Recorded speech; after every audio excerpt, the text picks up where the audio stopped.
Hi guys, so it's me again, Johnny. So andito naman tayo sa ating part 5. Part 5 na to na ating video. Yung part 4, binuksan ko itong original Titan Gel Gold natin na black. Ito yung Tantra. Ayan, Tantra pa po yung kanyang logo. Ito yung kauna-unahang Titan Gel na pinakilala dito sa Pilipinas noong year 2016. Okay? 2016, noong ito ay kauna-unahang in-import at dinala dito sa Pilipinas. Ito po yun. Yung ating Titan Gel Gold Original, Tantra or Titan Gel Black. Okay? So, meron ako dito dalawang Titan Gel Gold, guys. Isang peke at isang original. Okay. Makikita nyo po rito yung original natin. Meron po siyang sticker na titangel.ph. O, yan po. Pwede pong bisitahin yan. Tapos, i-scrap nyo lang po ito. May makukuha kayong code. Then, i-input nyo dyan at makikita nyo po na original po at Titan Gel na yung nabili. Okay. At ito naman po kung nandito sa left side na to, ito po yung peke. Nakikita nyo guys. Parang original pa rin po ang itsura niya. No? Makikita nyo guys. So, lalo na pag pinagdikit nyo po silang dalawa. Ang kaibahan po nitong isa guys ay meron po itong security code sticker. Dinidikitan po namin yan na security code sticker para madali nyo pong makakilala at makita guys na ito po ay original. Ayan. Kahit tanggalin po natin to sticker na to guys, makikita nyo mismo na sige, mamaya buksan na lang po natin to pareho guys ha. Okay. Open ko muna tong tingnan muna natin yung box guys. Yan, sa left side. Ayan, makikita nyo po yung kanyang hologram. Ang laki ng kaibahan ng hologram ng peke sa hologram ng original. Pero syempre dahil first time buyer ka, hindi nyo po makikita na meron yung parang tusok doon sa dulo. May corner. Unlike ito, rounded yung kanyang gilid. At mas maganda po ang kanyang packaging na plastic compare sa peke. Okay? I-round naman natin dito sa side na to. Ayan. Makikita nyo guys, oh. Malaki po ang pagkakaiba po ng kanilang packaging. Nasa likod nito yung Titan Gel at ito naman ay ganito ang kanyang layout. Okay, iset aside naman natin dito sa kabila. Ayan, makikita nyo nakalagay Rock Titan Gel. Ito Tantra Titan Gel. So ito guys, peke. Ito peke at itong original. Ayan, makikita nyo po. Kaya namin nilalagay ng sticker para malaman nyo po na legit yung nabibili nyo at sa amin nyo po binibili. Ang nagkikater po ng titangel.ph ay si Titan Max Philippines. Okay? Si Titan Max Philippines o si Titan Max Consumer Goods Wholesaling, may DTI po kami.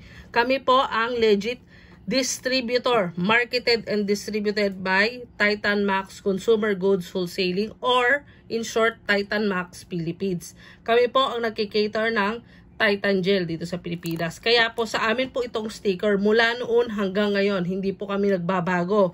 Ito pa rin po ang ginagamit namin.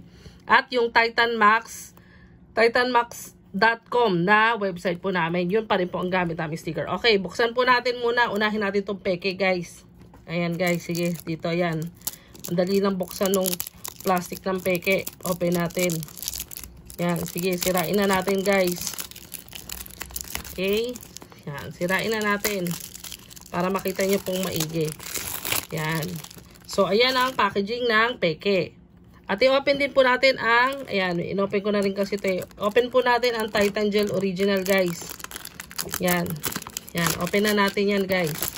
Ayan. O, halos parang wala silang pinagkaiba, guys. Pag pinagdikit nyo po, hindi ba? Nakakalito. So, tignan natin yung ilalim, guys. Ayan po. 2 column ang expiration dapat ng Titan Gel. Samantalang dito ay single. Pero ngayon guys, may mga bagong labas na peke na. So, hindi ko rin sure kung gayang-gaya na rin po ng box ito. Okay, tignan na lang po natin yung loob. Buksan natin. Ayan, wala po. Ito ay may manual sa loob guys. Ayan ang peke. Kahit yung Titan Gel Gold na makikita nyo po, meron na siyang kasamang manual sa loob. Peke po yun guys ha. Peke, hindi po to galing Russia. Fake po yan, fake. May kasamang manual sa loob at, oops, tignan natin. Ayan po ang kanyang pagkakaprint. Pangit. Hindi po ganyan ang print ng original. Pero tignan nyo naman ang itsura guys, oh. Kala nyo, original, di ba? Ayan, mayroon po siyang flyer sa loob. At ito po ang original guys. Nasa right side ko. Yan, walang flyer guys ha. Walang flyer. At makikita nyo po, maganda. Perfect ang kanyang pagkakaprint. Ayan guys, makikita niyo po. Perfect. At saka ayan po. Kung ano yung nasa box, yun din yung nasa tube niya, nakaprint. Makikita nyo guys, ayan. Kung 003, batch 3, 12 is December 2023 ang expiration niya. Yun po ang dapat naka-imprinted dito. Nakikita nyo guys, 003, 1223. So yun po, yan po ang original guys. Pangalawa, buksan po natin yung tube. Ito po ang dapat na tube ng original. Ayan. Dapat po yan guys. May ipin dito. Ibig sabihin ipin, yung parang lock niya. Kasi yan guys, lalak yan dyan. Tapos ganyan po, round white. At ito po ang kanyang original na na maganda. Tsaka hindi po madaling matuyo. Yan. Yan po ang nagpapalaki. Meron po itong component ng succinic acid. Okay guys, ayan po dapat ang tube niya. So ganyan, naglalak po dapat yan. Okay, sa peke naman tayo guys. Buksan natin ang tube. Okay, ang peke ay diroskas at itim. Yan ang peke guys. Mula noon hanggang ngayon peke yan. Buksan natin yung yung laman niya. Oh, tingnan nyo parang paste guys oh. Parang paste. Hindi natin alam kung anong component meron to. Kaya minsan yung ibang buyer sasabihin nila walang epekto. Okay, wala po siyang amoy guys.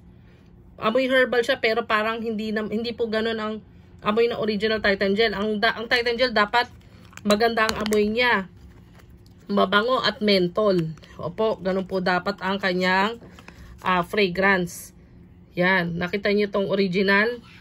Yung original namin mabango guys. Maaamoy nyo talaga yung pagka-menthol niya. So, ayan po ang tube ng original at peke. Guys, nakikita nyo po. Nakikita nyo guys. Halos magkapareho sila oh.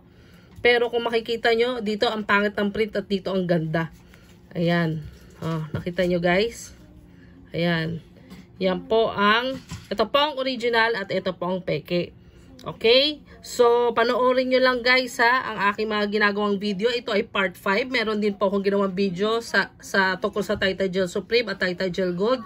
Magkakaiba po yung guys Ang Titan Gel Tantra natin o Titan Gel Black o Titan Gel Classic, nirelease po ito year 2016. Ang Titan Gel Gold naman natin, kung nakikita kayo, parang pa-pyramid po at color gold. Nirelease po yun year 2018.